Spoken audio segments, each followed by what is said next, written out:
G'day everyone, Paul Stoner, CEO, Big and Scott. I always go through that intro. Russell just comes out. Lovely to see you, Congratulations, Russell Cambridge, Richmond office of the month, big month, 40 sales. Don't think we've ever done 40 in a July before, so that's... Which is huge. So, Yep.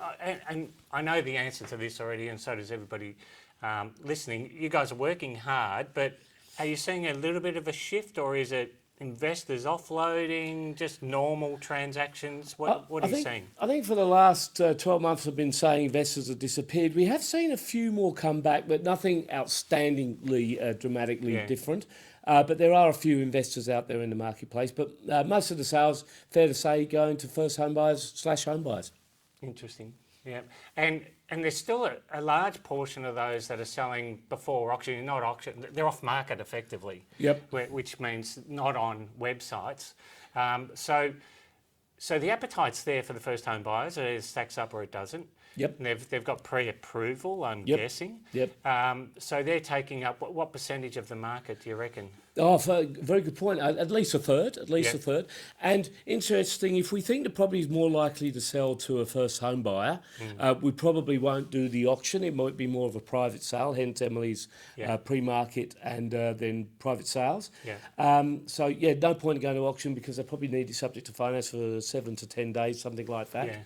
Yeah. What you were saying about selling before auction, a lot of that's happening. And another trend that's come to our marketplace that we're following is expressions of interest. Yeah. Now we have the expressions of interest go for a few days longer than an auction campaign. However, if there is good interest, we then can bring it forward into an auction. Yeah, yeah. So we're doing a couple of those at the moment, including a ripping property we've got at 111 Lord Street. I'm glad I got that plug in. So for Nick and Rosalia Russian, good luck with that one. So you've had to learn a few things. So that's a new process, obviously, for the office. So getting, working out the trigger points for that, and when you're going to steamroll it ahead or pull it back would be really important. Oh, expressions of interest on the Tuesday after what would have been the Saturday auction, close of business, or say 4 o'clock in the afternoon. Yeah. But if there's 2 or 3 interested parties, we'll sound them out if they feel comfortable doing either a Zoom or on-site auction. And most of the time, they actually appreciate the transparency of actually going to auction. That was going to be my next question. That's really interesting. So we're still living in this zone of people want to get on with it a lot quicker.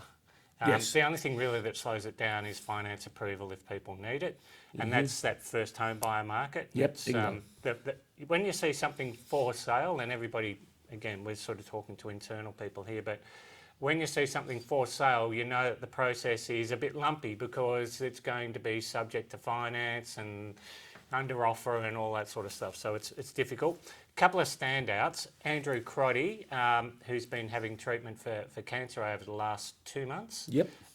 He had an amazing month. Yes, he's undergoing treatment, 6 weeks intensive, and still manages, I think he notched up about 12 sales himself. Yeah. So good on Andrew. Yeah, excellent very effort, proud mate. of you, Andrew. It's a testament to you that you've been able to knuckle that out, because it's not easy going through what you're going through and getting the results. So well done. Hey, he's got a massive spring in his step and he looks fantastic at the moment, so I think it's all good. Yeah, really good. Other standouts, I know Julie had a big month. Yeah, Julie had a big month. We've had a couple of big sales recently. I'm not sure if you fell into this, but we had Elm Grove, which was a beautiful home that we auctioned.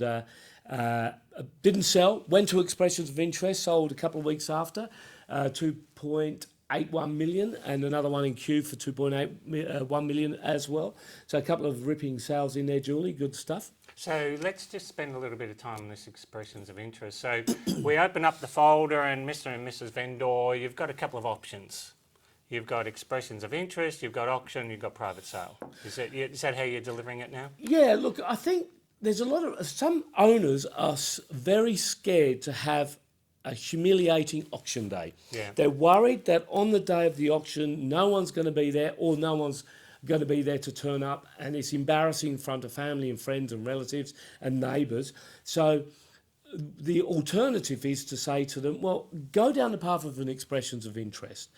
if we do have enough interest for an auction, or we just go through the process of negotiating one-on-one with a number of people, it's your option closer to the day.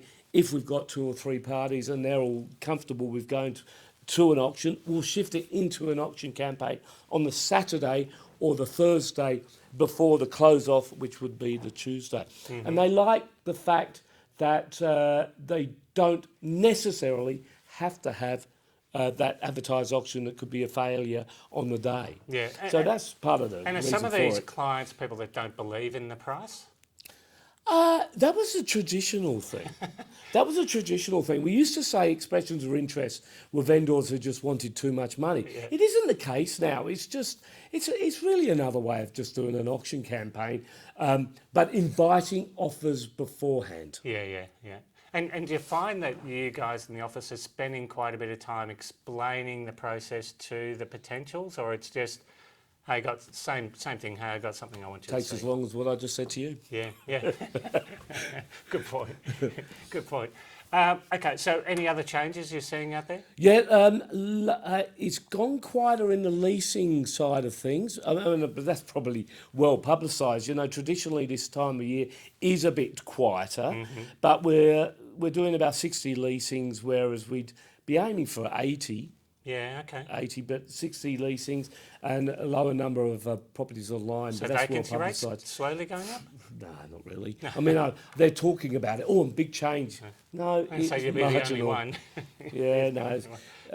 Look, it's marginally softened, I suppose, Yeah. in favour of the tenants, but it's only marginal and it's seasonal. You watch, we head into spring and then into summer. They'll be complaining about the lack of stock in rental side of things. So good again. point.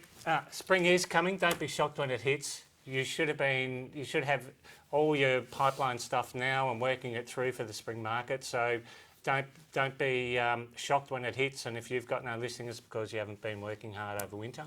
It's traditionally how it goes. But it's shaping up to look okay. Look, it's funny how a couple of good days of weather gets everybody smiling again. How good is the weather at the moment? Yeah, it is Beautiful. fantastic. So congratulations to the team. You're doing an amazing job.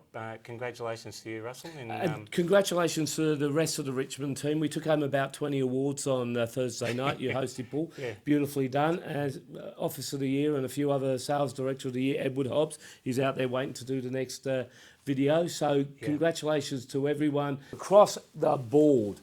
You're all sensational. Massive effort. Well done. Julie, Ed, Andrew and the rest of the gang. We think you're marvellous. And, of course, better not forget Emily. Well done. Well done, everyone.